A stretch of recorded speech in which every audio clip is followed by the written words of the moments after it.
محمد ناصر صاحب امریکہ سے پوچھ رہے ہیں، میری والدہ نماز میں درود شریف پڑھتے وقت وعلی آل ابراہیم بار بار پڑھتی ہیں، باہر سے کوئی آواز دیتا ہے انک حمید مجید، تب پورا کر لیتی ہیں، تو فرق پڑتا ہے نماز میں؟ ان کا مطلب یہ ہے کہ وہ بھول جاتی ہے اور لقمے سے پھر ان کو یاد آ جاتا ہے۔ تو اس حوالے سے پہلی بات تو یہ ہے کہ نماز میں باہر سے کچھ حاصل کرنا، استفادہ کرنا، سیکھنا، تو یہ نماز کے مفسدات میں فقہا نے اس کو شمار کیا ہے۔ خواہ تلاوت سے متعلق کوئی چیز ہے یا نماز کے جو افعال ہے، حرکات سکنات ہے وہ ہے،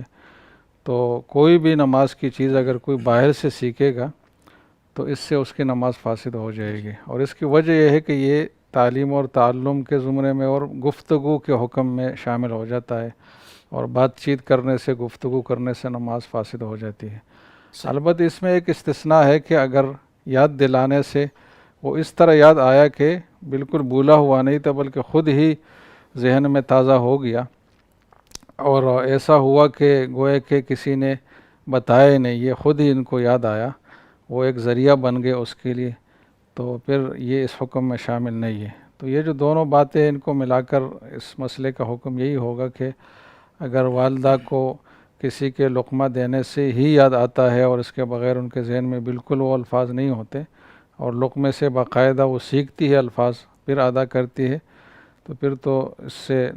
یہ جو ضابطہ اس میں داخل ہوگا۔ اور اگر ایسا نہیں ہے بلکہ ان کو اپنا جو ذہن میں ان کا ہے وہی یاد ان کو آتا ہے، اور تھوڑا سا جو ذہول کی کیفیت ہوئی ہوتی ہے وہ ختم ہو جاتی ہے،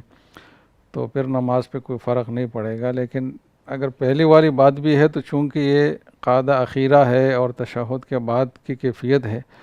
تو اس میں نماز تو ہو جاتی ہے، لیکن اس میں یہ ہے کہ اس کا اعادہ پھر ضروری ہوتا ہے۔